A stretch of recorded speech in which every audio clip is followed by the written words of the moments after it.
So, toddler number one, yeah, had some feedback on our editing last week. Like we need to do some? Basically, yeah. That's basically what we got. Did you get any feedback on our lack of editing last week? Similar notes, yes. Similar. It's like you were in the meeting. Yeah, yes, as if you were there. Basically, what it comes down to is, you know how we say that Dwayne does 98% of the work? When Dwayne only does 50% of the work, those podcasts shouldn't air. So I guess congratulations. If the rest of the listening audience was anything like what we heard, a lot of people are thinking, oh, so that's what editing is.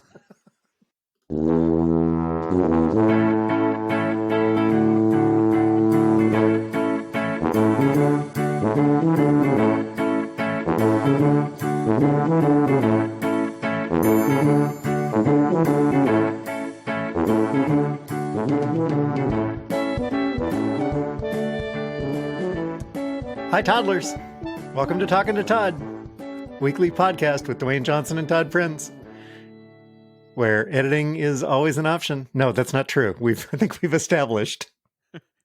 That's the one non-optional part of the show. Thanks for joining us. Hey, Todd. Hey, how's it going? Pretty good. It has been a great week. It's been a good week. Good week. We'll take it.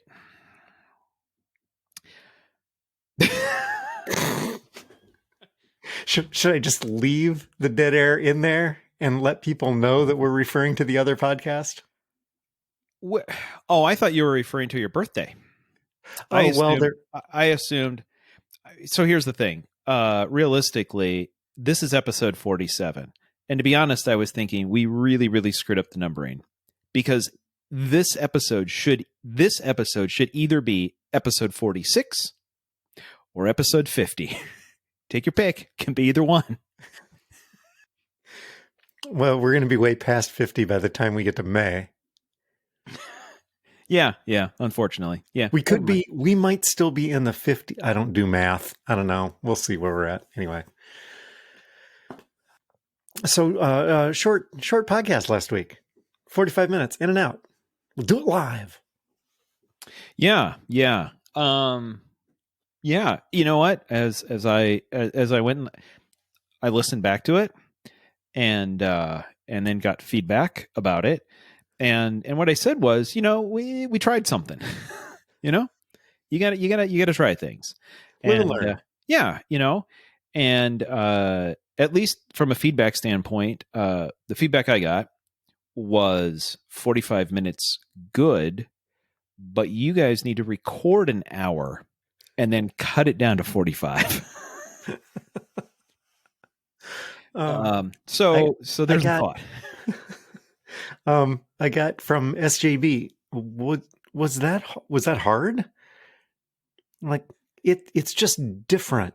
I mean, like this week when I know I'm going to do some editing, I don't have a problem flubbing.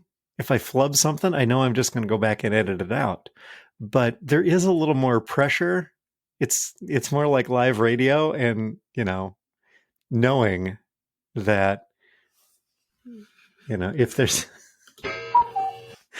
right, if something happens, I'm not going to be able to edit it. So you just got to be a little more on your feet.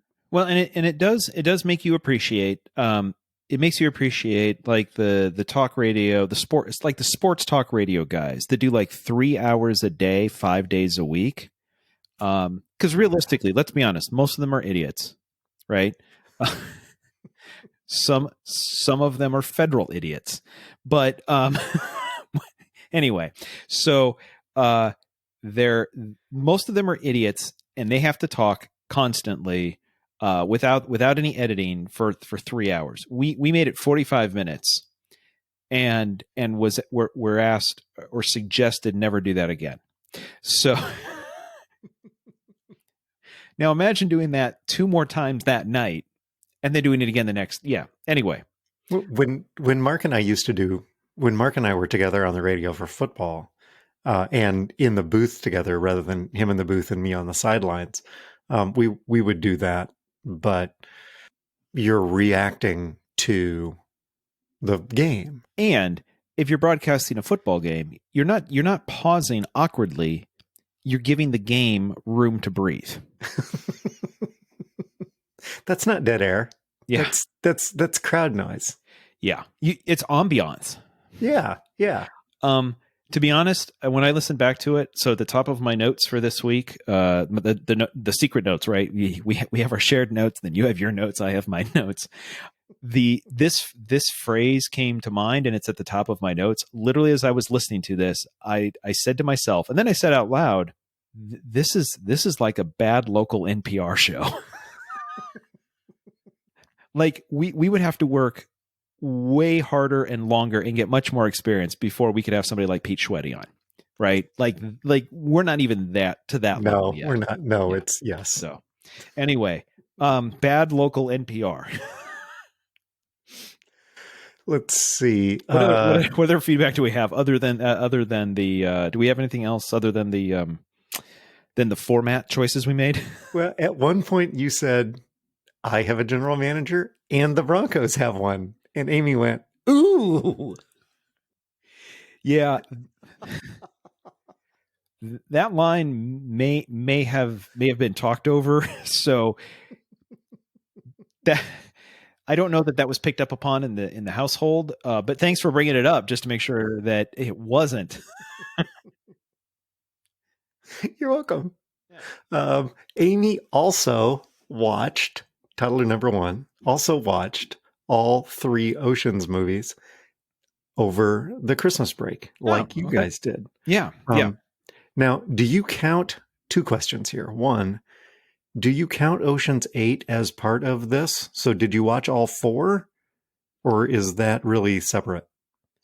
We watched the trilogy. So in that case, I'm not considering 8 as part of, we watched 11, 12, and 13. Okay. And so then as we were talking about it, and I was asking you which was 12 and which was 13. And was that the one with the nose? No, was that the one with and Amy's commentary while this is going on? 13. That's 13. 13. The funny thing is while I was listening to this back, I was saying the same thing. I'm listening to myself going, I don't know. And I said, it's 13, you moron. 13.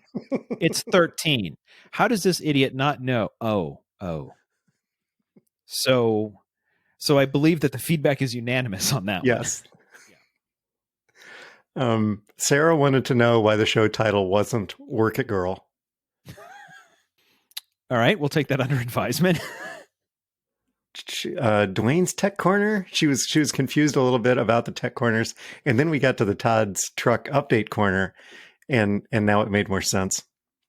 Yeah, we got to spread this stuff out, right? we do.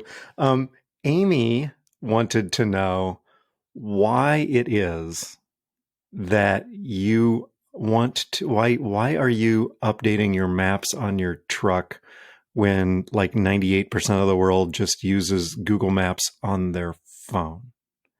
Oh yeah, no, I use CarPlay. I use the maps on my phone as well. I don't use the truck maps. Wait, what? Yeah, no, I never use them.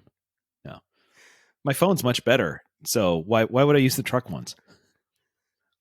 But we've literally covered this story for 4 months on you updating the maps on your truck. Yes. For maps I don't use. Right. Yes. Jesus. It makes perfect sense. I get an email that says there's an update available, and I can't really sleep well until I apply that update, whether I use it or not. So now the maps that I don't use are up to date. Yeah, there you go. Let's see. I had one more Sarah Judson Brown exchange this week, and it was on a Facebook post that she made.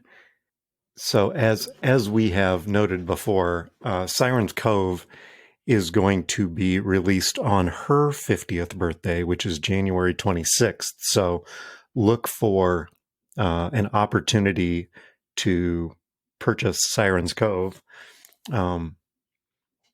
wherever you get your books, or on Amazon or anything else. Anyway, it's going to be available soon. But she posted that tonight, actually, while we are recording tonight here on Thursday night, she is recording on another podcast, on a sci-fi podcast. They're interviewing her about her book. Oh, okay. So she posted this, that she was going to be on, and you can listen to her. I commented that, you're an old, you're an old hat at podcast by now. You're an old pro. That's what you're, an old pro at podcast by now. And she commented about how, yes, but Talking to Todd will always be my favorite podcast. At which point her husband chimed in. Hey, I've got a podcast. Exactly. Like, wait, we've talked about his podcast on this podcast. On this podcast. In fact, it was nominated for a Toddy. It was.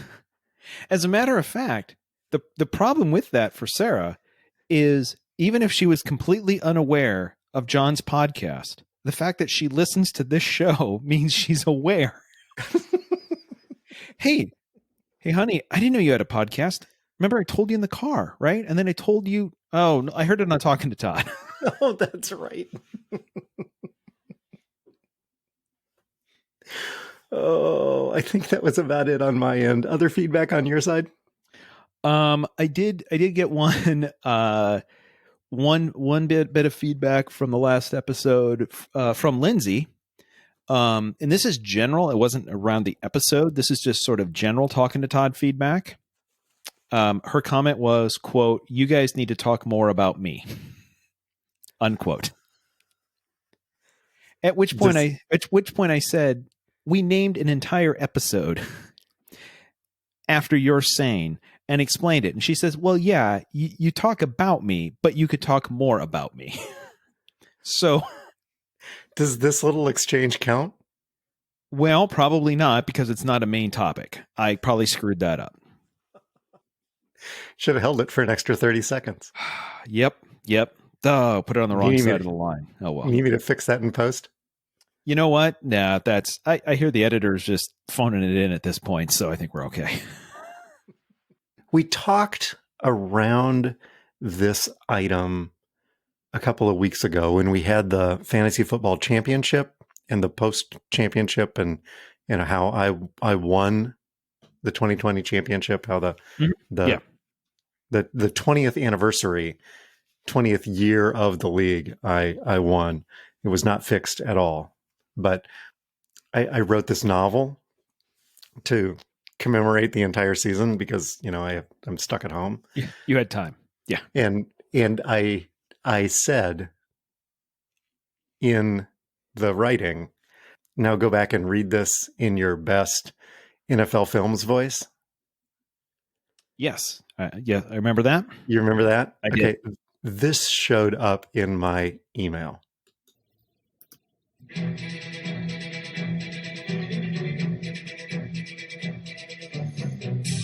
With about 5 minutes remaining in the Bills-Patriots game on Monday Night Football, Larry was a 99% lock to win the league championship. He led by 21 points. DJ checked the score, noted that the Bills were already up by 11. His guy had scored only one measly point, called it a bust, and went to bed. DJ had one player remaining, though, and that player was none other than Stephon Diggs. That's pretty good. And it goes on for an extra 2 minutes reading the entire thing. It was fantastic.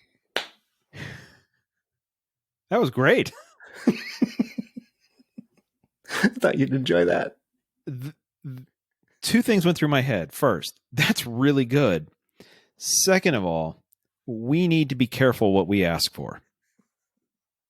That was courtesy of John Brown, by the way. Thank you, John Brown. I'm just saying, we throw out, we need a song. Sarah writes a song.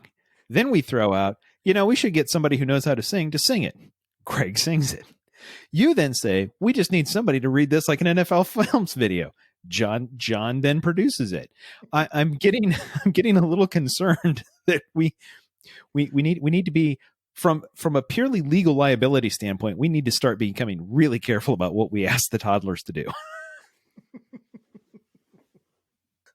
Other things that happened this week in this is fantasy football related. Torbert sends me a text for my birthday. My phone won't leave me alone with incessant messages to wish you a happy birthday. So happy birthday. And I sent back, thanks. Swipe right to clear. It's what I did Saturday with a notice for Lucas. My gift to you. It's like, you were a god. I thought yelling at my phone to leave me alone would do it, but that had no effect. Siri apparently does not respond to that. So I got a birthday message from Torbert too. Greg texted me this morning to remind me that it was Diarrhea Awareness Week. And it runs until Friday. Oh. Can I just ask you this? Does that constitute the dad joke of the week? So we're done with that now? It's gonna, yes. You can check that off your list. Okay, so that just passed. Okay, cool. Yes. All right. How was your week? Pretty good. Pretty good. Short week of work, and overall, we'll take it. This week, we'll take it. Did you gather any nominations for Idiot of the Week? I did. Although, we kind of set a precedent about when it came to the toddies, we're very specific about criteria to qualify. Mm-hmm. I have a nomination for Idiot of the Week. It wasn't this week. They were an idiot of a week. But we didn't get to talk about it that week, but I still want to talk about it. So I'm bringing the nomination to this week. So I admit this one could lose. Did you see, this was about 2 weeks ago, all over ESPN. Did you see the LeBron shoots a 3-pointer from the corner, then turns his back while the ball is still in the air, says something to a teammate, and then the ball goes through the net. Did you see that? I did not. That's so everybody was like, basically, it was a no-look shot. I'm like, well, no, he was looking at the basket when he shot it, but he shoots it and immediately turns and says something to a teammate, and then behind him, the ball goes through the net. The story, though, as LeBron tells it afterwards, is that the teammate he was talking to is like their backup point guard. And as LeBron is in the corner thinking about shooting, the guy, his own teammate, says, basically, I'm paraphrasing, but basically, bet ya Benjamin, you can't make it. So LeBron shoots, but as he points out, it's not a bet till you look a man in the eye and tell him it's a bet. So he shoots the ball, turns, looks at the guy in the eye, says, bet, splash. Whoosh. ESPN.com almost broke with everybody talking about, oh my God, that's the most amazing thing. Now, here's the thing. You might be asking yourself, that sounds really cool. Why would that be an idiot of the week? So I'm just going to be clear. LeBron said that happened. His teammates said that happened. What they technically did, an NBA basketball player, the best basketball player, took a bet. The best active. I want to. Yes. The best active. The best. That's what I meant. Yes. Arguably, let's arguably the best active basketball player. Is that Yes. enough caveats? Sure. We'll say that. Okay. Arguably the best basketball player currently playing in the NBA took a bet in the middle of a game, deciding whether or not to shoot or not from another player, but somebody who was sitting literally in the seats, that affected the outcome of the game. It didn't really like change who won or lost because they were up by like 700 at that point. But so he comes out and says, yeah, he bet me. So I turned around and I took that bet. And then the point guard was like, yep, I bet him. And I got to pay the man. And my thought is, you know, people get suspended for a season or forever. Yeah, Pete Rose is over in the corner going, hey. Yeah. Wait. What did they do? Oh, they bet in a game. Really? Yes. So what punishment does he get? Nothing. So anyway, I'm just concerned because here's what I'm also going to say. And I'm not saying that that's I guess the part is NBA players bet on everything. They bet in practice. They bet ping pong, card games. I mean, you hear stories about basketball players in practice shooting from half court and putting $10,000 a shot, betting back and forth. So that's part of this whole thing. And they even may bet on things in the game, which is absolutely forbidden according to the NBA, but they may do it. But what you don't do is then go on to the interview afterwards and say, oh yeah. He bet me that I couldn't make it, so I made it. And then he owes me money. And I'm just thinking, if you're the living, breathing commissioner of the NBA, Adam Silver has to come in the next morning. Do. What happened? Oh, hey, by the way, LeBron admitted he was betting in the middle of a game. Who now? Sorry, what? Do you want to do anything about it? Nah, that's fine. You know what? It's LeBron. It's cool. And the last piece of that is the last arguably best player playing at the time who may or may not have been dabbling in gambling, may or may not have had to take a little break from basketball. Anyway, so I'm nominating LeBron, and I'm not sure if I may be nominating him for literally betting in the middle of a game. That may be the idiot, but I'm positive that talking about taking bets during the middle of a game qualifies you as the idiot of the week. What do you got? I think he definitely wins for the week in which he did that. Oh, I like that. Okay, how about this week? Kurt Warner thinks that all NFL games should be played indoors, removing weather as a factor. Did you see this? I did not. This was on the 19th. And the tweet originated from the Murph and Andy show, and Chris Hassel retweeted it and commented, wow, that's a bad take. Yes, the guy who grew up in Iowa, but played his college football where? UNI. Go Panthers. In the Unidome. Which I believe, unless there's been another snow incident, is back to being an indoor stadium. Then he played arena football, all indoors. Then he went to St. Louis in the dome in St. Louis. And then he went to Arizona indoors. Yeah, which essentially is whether or not the roof was open or not, it's essentially indoors. Right. It either it's perfect weather or it's indoors, but weather is never a factor. Where else did he play did he play for the Giants outdoors? Is that it? Whoa, research department. Kevin, get on that. I'm sure that'll be a follow-up later in the show. I'm sure it will be. So the guy that played college, you know what? I bet he played. Yes. His time outdoors with the Giants didn't go too well. Oh, see, that's what it is. He had success in college, indoor. He had success in the Arena League, indoors. He went to the Giants, outdoors. Didn't play very well. Went to St. Louis, played indoors, won a Super Bowl. Goes to Arizona, basically indoors. And so what Kurt Warner has extrapolated from his experience. Success happens indoors. Yeah. That's what you do. Outdoors sucks. He thinks all of the playoff games should be in a controlled environment, so that you can showcase the players and their talent. On a totally unrelated note, Kurt Warner is now a minority investor in Domes R Us. Domes R Us, where you go to get your dome for your NFL stadium. Domes R Us.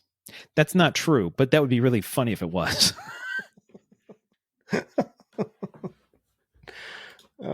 So yeah, my nominee for the week is Kurt Warner and his take on Green Bay and Chicago and anybody else that plays outdoors. Kansas City, for example, they would have to give up home field advantage to Denver. go play indoors.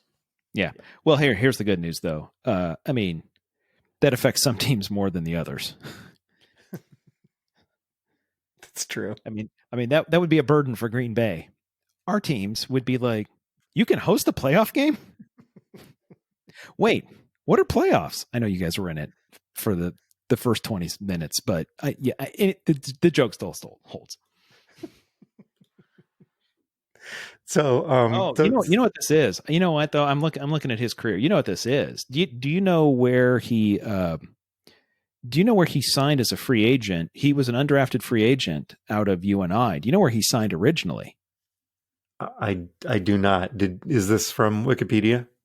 I thought I knew it, but I wasn't positive, so I went to the source of all truth and knowledge and verified. Do you know what team he signed to and got released before the regular season began? I do not. Green Bay. Oh. Because he couldn't beat out Brett Favre, Mark Brunell, and Ty Detmer. So, again, right?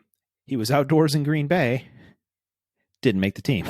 Didn't make the team. Uh-huh. Went to the Giants. Didn't have a good year. So, again, it's all about Kurt.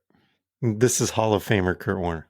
Hall of Famer Kurt Warner, who also, as I believe, is also now also a minority investor in AstroTurf. No, that's not true either. No, that's true. So, staying with quarterbacks and NFL quarterbacks, this is quiz of the week. Da-da-da. We need a little theme song here for quiz of the week. By the way, had I known that we were going down this, we needed to. You know how most shows have the spoiler horn. That you say we're going to talk about like a TV show and we're going to spoil it. So they blow the spoiler horn, right? And then they talk about it. And then if there's anything left at the end of the show, they blow it again so that you know that it's done, so that you can come back in. I have been informed that we need a sports horn. Anyway, they're talking about sports. Okay, great. Now talk about sports, and then when you hear that again, go ahead. So anyway, that's the horn the Vikings play. Da-da! Which Amy hates. Amy hates the Vikings horn. Anyway. All right. So quiz of the week. Quiz of the week. This is, according to the National Football League writers, the best quarterbacks to not win a Super Bowl. This is because Phillip Rivers retired this week, right? So that's one of the 10.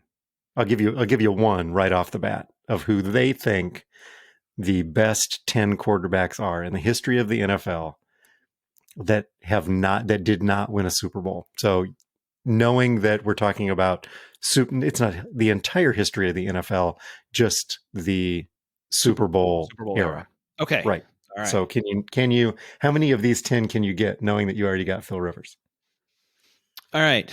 Well, we're going to start off with Dan Marino. He is number 1 on the list. Yep. That's what I figured. Fran Tarkington. He's number 4. Good call. Okay. Dan Fouts. Dan Fouts is number 7. Amy took this quiz. She did not get Dan Fouts. Let's see. No Googling. Nope. This is me just staring into the wall.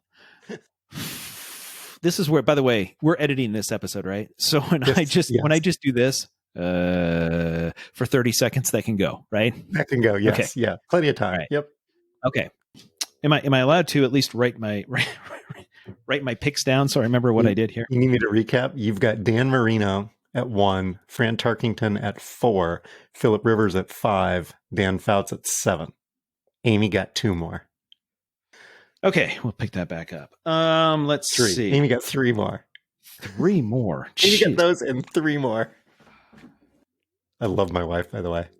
The fact that she can do this, I love my wife. Duh. Jim Kelly. Jim Kelly, very good. He's Number number 2? 2. Yep. He's number 2. Yep. Do you need hints? Oh, give me a second here. Just we're gonna edit all this out. You might have to whoosh some of this. It's just me making a pick. Yeah, it's just me making a pick and then whoosh and then me making a pick. Let's see. Well, if you do it too often, it sounds like when you're on hold and every 10 seconds they say, your call is important to us. Please wait. And you're like, oh, okay. Your call is important to, I know if it was important anyway, that's fine. I was trying to get a clean one so that I could move it around. Okay. I'll be quiet now. Go ahead. Okay. That may still stay on. Let's see. I can safely say not Jay Cutler. You can safely not say Jay Cutler. I don't love this pick. Is Boomer Esiason somewhere on there? He is not. It's not a bad guess, but he is not on the list.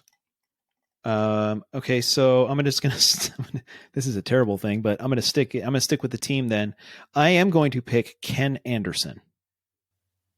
Also not on the list. Duh. Okay, I bet you number 3 is Warren Moon. Number 6 is Warren Moon, but yes. Okay. Randall Cunningham. Randall Cunningham is number 3. Amy did not get that one. That was good. She got Warren Moon. So you're missing 8, 9, and 10. She got one of those 3. Steve McNair.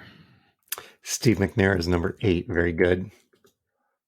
Did you find the article on NFL.com now? Now you're just slow walking it. Absolutely. Tell you what, if I was doing that, you would know. And the reason you would know is because I would at least have the common courtesy to let you know that I was doing that. Because what I would do, let me ask you this. I am literally not looking at that. Does it have a blurb about each one and why they're on the list? Yes, it does.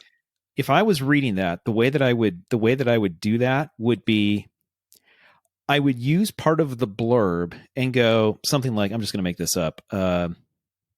With his, man, this guy had an amazing ability to run and evade people, but his team couldn't just go right over the top. So I'm going to go with Randall Cunningham. And you would be like, dude, you're literally reading the article. You know what? Is Fran Tarkington on the list? Because he retired with every major passing record, including yards, touchdowns, and also interceptions. Yeah. So I feel like he should be on the list. I'm going to say, I don't know. I'd put him at 2. No, you know what? I'll put him at 3. You know what? I'm just thinking it's a good thing that we're editing this episode, because if this was part of the 45 minutes, this would not be entertaining. All right. Where are we at? Oh, 41. We better hurry. Yeah. So well, remember, we're supposed to record for an hour, but only release 45 minutes of that. Okay. So I got 2 more, and technically I've made 9 picks plus the one that I didn't think was there. Yeah. So you're 8 of 9. 1 is new and 1 is old. Boy, I'm getting a couple of names, but I'm not. Is it hint time? You know what? I'd like to use a hint, please, Bob. Who let the dogs out? Tommy Bahama? No. Mike Vick. Oh my goodness. Oh wow, you went there. Okay, all right. Where was he on the list? He was number 9. Say what you will about his morals. Number 9 on the list of NFL quarterbacks to not win a Super Bowl. Although incredible athlete. Although what I will tell you is, person. Yeah, what I will tell you is, the guy that makes this list is Michael Vick. Yes, Mike Vick didn't do great. Anyway. You're right. Okay. Give me one other hint now. His running back was Eric Dickerson. Is that Jim Everett? It's Jim Everett. There you go. You know what? I was going to throw Jim Everett out there, and then I thought, no, there's no way he could be on this list. And then he was. Okay. Oh, hey, you know what? Just missed. Ken Anderson was a damn good quarterback.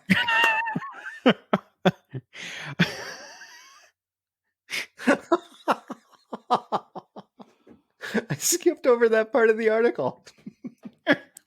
So I got the runner up.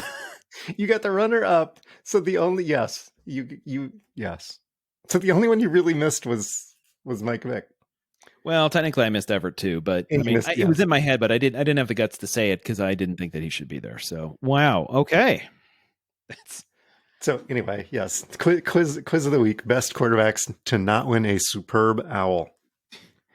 Okay, so do we want to stick with sports for just a few more minutes on this? Will your wife let us?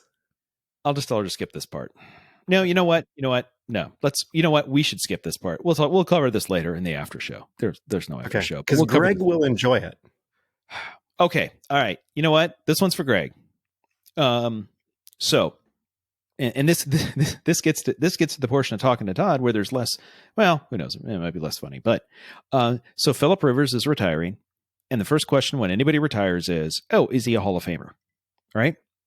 Because he's like fifth on the passing title. Like he's been playing for 17 years, and he doesn't own the records, but he's way up in the record books. So, your thoughts on Phillip Rivers as a Hall of Fame quarterback? I will say about him what I say about a lot of baseball players: longevity does not equal Hall of Fame. Very, very good player, but he didn't lead his team to a Super Bowl. Which of all the sports, NFL is the hardest one to do as a single player, right? Sure. I mean, basketball, you almost have to get there. I mean, there's unless you get blocked by, I mean, Barkley was blocked by Jordan. Malone and Stockton were blocked by Jordan. Guy. Anyway, yeah. So this was my thinking as people were talking about this was, so Phillip Rivers basically played his entire career. He got drafted in 2004, played 17 years. So it's the 2000s, right? It's the 2000s, that 20-year time span. If you think about the quarterbacks that had the bulk of their career during that phase, who played during that phase that you would think is Hall of Fame? Here's my thought. Actually, you know what? I'm going to quiz you. You know what? We'll do this the other way. People who don't like this are like, oh my God, it's going to take even longer. Okay. Who played the bulk of their career at quarterback in the 2000s and up till now, plus minus, that you would put in the Hall of Fame? Absolutely. Well, I don't like him, but Brett Favre. I don't like him, but Aaron Rodgers. I don't like him, but Tom Brady. Since a theme here. Peyton Manning. All the way back at the very beginning of his career, he overlapped with Steve Young, right? Yeah, I mean, I would throw Young is in the pre. But 17 years ago, Young was still playing, right? Yeah, right. But okay. I mean, that's a pretty good list. Yeah. So is there anybody else you'd put on there? Yes. Kurt Warner.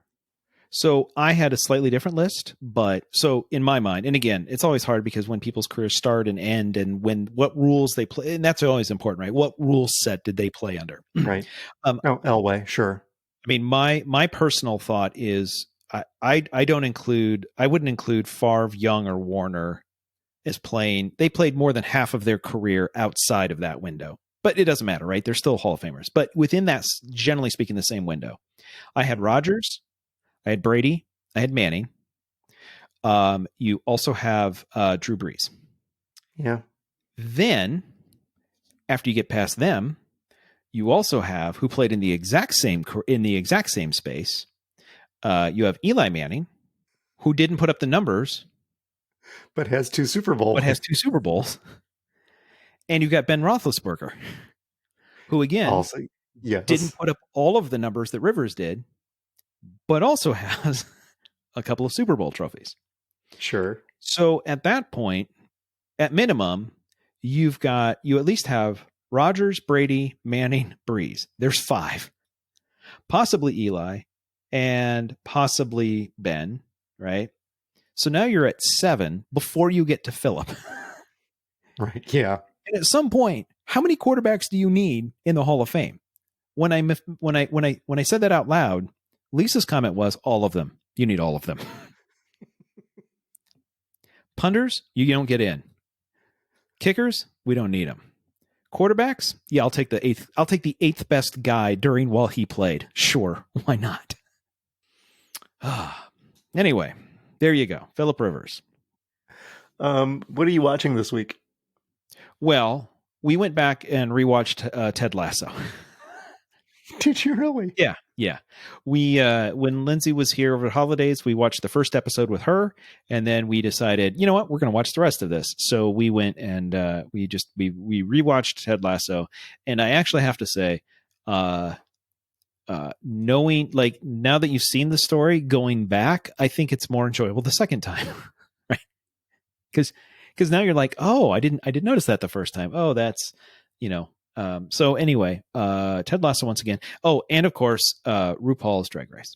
So, do you have any updates for me for this week? Is there anything I need to know? Well, this is where we should blow the spoiler horn, but things are nuts on the show this year. They divided them into 2, and we're like 17 episodes in, and nobody's gone home yet. It's not 17 episodes, but I'm assuming anybody who cares about RuPaul, fine, whatever. This is a spoiler. We're 3 episodes in, and nobody has gone home yet. Lisa's like, they know they have to send somebody home, or the show isn't interesting, right? And my thought was, well, VH1 looked at the ratings and said, "We're going to need more episodes," and they're like, "Okay, fine." Nobody goes home. Yeah. So anyway, there's a unscripted show that is apparently no longer sending anybody home. Anyway, how about you? What are you watching? For Christmas, I got Amy the Beverly Hills Cop trilogy on DVD. What did she do to you? Sorry. Anyway, I mean, oh, okay, that sounds good. She likes these movies. I like these movies. I mean, the first one's really good. And then the first one is really good. Which one of the trilogy does Matt Damon wear a nose in?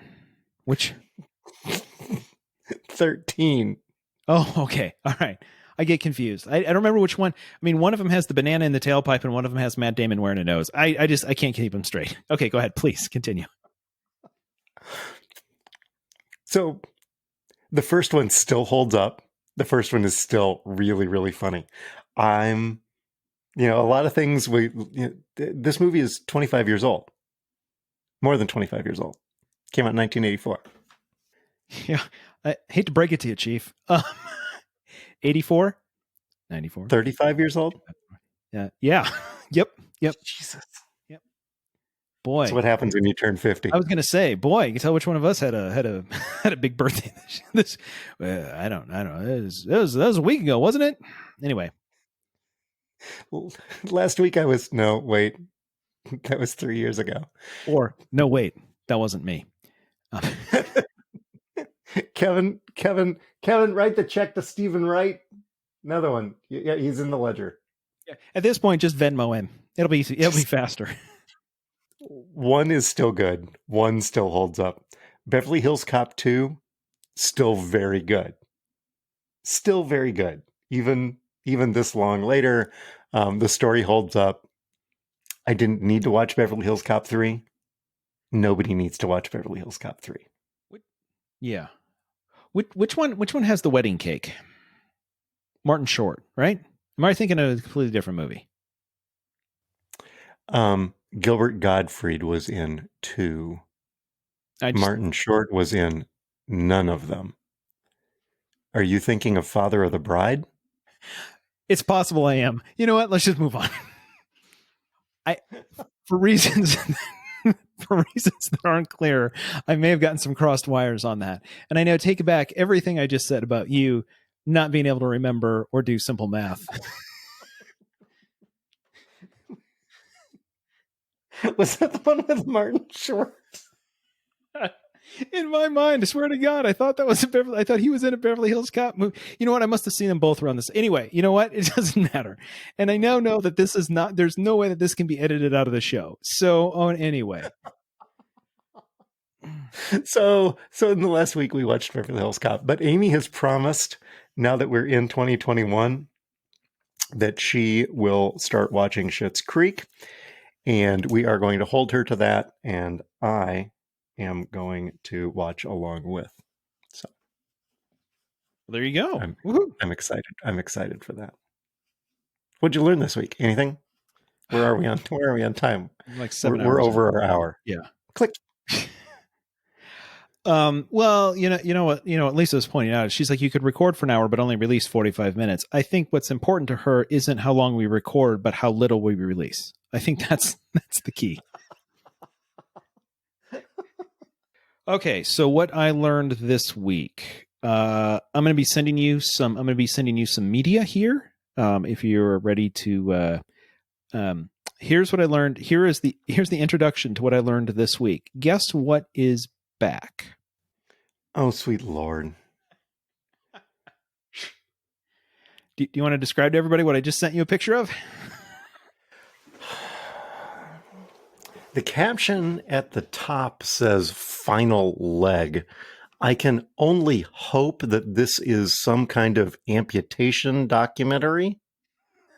Nope. America's Cup, baby. And I know that because I can see the little outline of the America's Cup, which I know. You're welcome. Thanks to the source of all truth and knowledge, that it is the oldest traveling trophy in the world. It is. Did you know that? It is. Yes, I did. Of course you knew that. So, as I'm watching this, and Lisa's coming is, oh, good, it's on again. She did point out, she's like, would you have known to watch this if Dwayne hadn't brought this up on the podcast? And I said, I knew like in October that it was starting back up again, but I kind of forgot about it. And she then said, thanks, Dwayne. So this is on you. But here's what this is more what I learned. There's a saying that the reason why people watch auto racing or NASCAR is for the what? I'm watching for the crash. Right. Let me ask you this. Have you followed anything about the America's Cup Prada series that has been going on the last week or two? No, I have not. I don't know anything about it. Is it going to hell in a is there America's Cup effort going to hell in a handbag? Is that what's wrong with the Prada? Well, let me get back to that because a Prada bag may be useful here. Let me just set this up for you. The boats that they're racing this year, I know this is incredibly exciting. They are 75 feet long. The mast is like 87 feet high, and these things weigh about 8 tons, right? So, I mean, that's a decent sized boat. And they can get up to some amazing speeds, including in heavy wind, they can top more than 50 miles an hour on the water. That's how many knots is that? They're doing about 43 knots.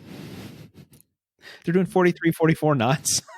I actually converted it to miles per hour for our audience, but I can go backwards. That's fine. So they're doing 43 knots. I'm sorry, people. Oh, I'm enjoying this more than I should. Okay. So with that setup, here's this boat, 75 feet long, weighs 8 tons. It's going more than 50 miles an hour. I'm going to send you a link, and if you want to watch about the first 40 seconds of this video. is how it unfolded. Okay, so I started seeing the bottom of the jib flapping there, and all of a sudden you see a little foam on the water, a little spray coming off the water. It's like, oh boy, this looks really windy right now all of a sudden. Uh-oh. See that spray blowing away really hard, really fast. Uh-oh. Nathan's excited. Look at everything's luffing, everything's flipped. No, he's not going to recover from this. Stays on, and it's Hold on. You can't let that mainsail out. The leeward runner is still tight. So many words that I don't know the foggiest idea what he's. Oh, now the boat's on its side. Oh, That's the thing that keeps well, for starters, there's so many words there that I don't know the foggiest idea what they mean. You know what? I'm pretty sure neither do any of them. I think they just make it up to make it sound good. So, I mean, it's the same thing, right? There's no such thing in figure skating as a triple Lutz. Somebody just called it out one time because they didn't know what to say, and now we just keep saying it. So the sails are luffing. Is that good? Is that bad? Nobody knows. They just say it. But anyway. But they were flying, yes, and they make the corner, and think like, if you can imagine, those of you that are still listening to this, I can't imagine why, like an 18-wheeler trying to make a curve on Iowa ice, and how some of the wheels come up, and you, as you're watching this, you know that the wheels are not coming back down. That's what this boat was doing. Yeah. So 75 feet long, going 50 miles an hour, and the sailboat leaves the water. And you think, I bet that shouldn't do that. And even if you don't know the proper terms, you're right. It shouldn't. And then it turns out when the boat is laying on its side and the sail is underwater, it's much slower. Really? They're not going to win that race? No. And actually, I'll just send you this picture. This is the aftermath. Oh, it almost sank afterwards because there was a small problem after they got it upright. Then it started to sink, and then they found out why. Oh yeah, that would be why. Yeah, there's your problem. There's a big ass hole in the bottom of that boat. that's a big hole in the bottom of the boat. Yeah. So anyway, they're gonna need a bigger boat. I was just thinking, like, somebody's like, I got a hole in the bottom. Grab a roll of duct tape. Grab two. Yeah. So anyway, what I learned this week was, if you want to watch, if you don't want to watch the America's Cup for the sailing, makes perfect sense. But if you like watching like auto racing for the accidents, this America's Cup might be for you. I'll post a link so you all can enjoy that as well.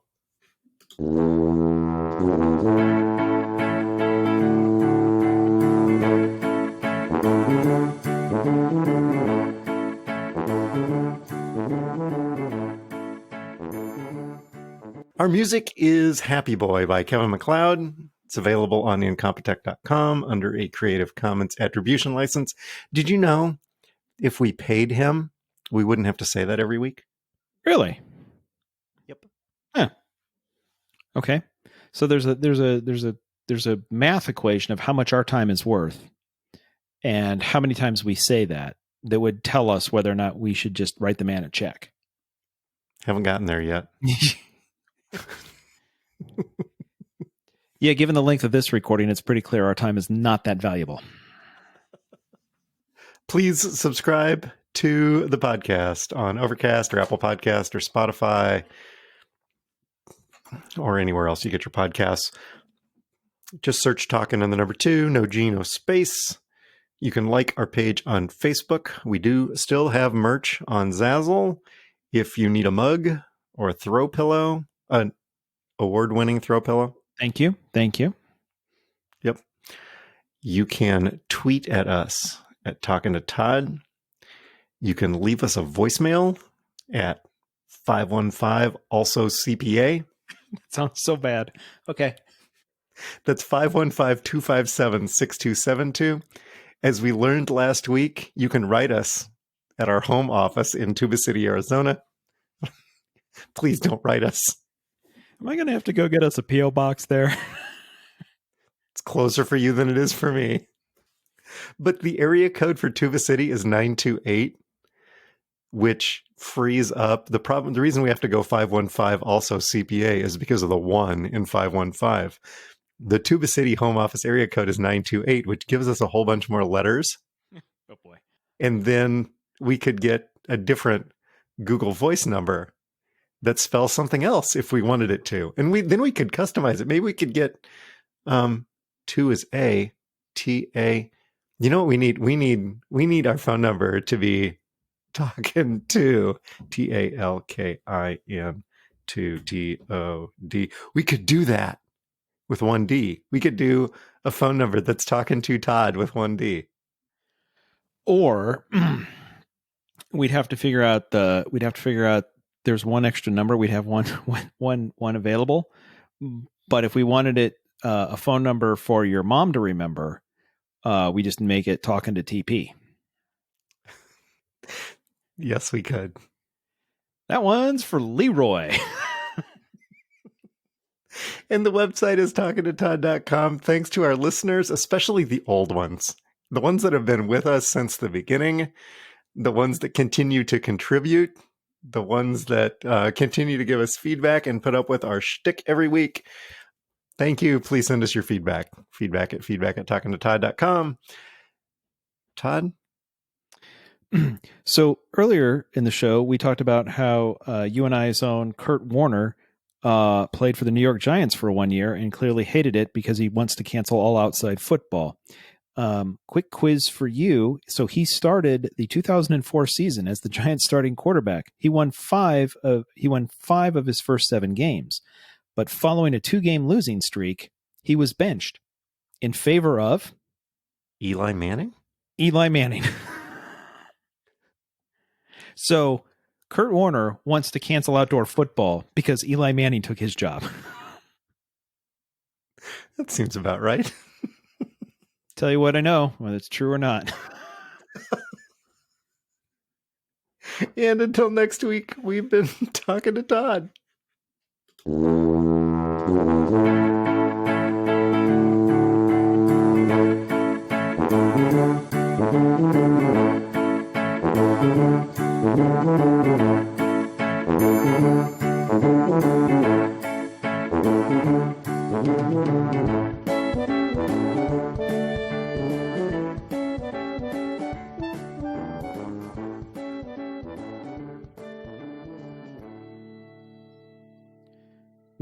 We may have overcompensated this week.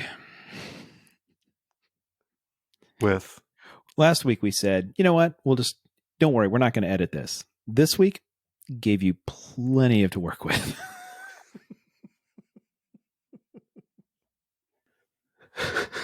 Yeah, I'm going to have some work to do. Dwayne does 107% of the work.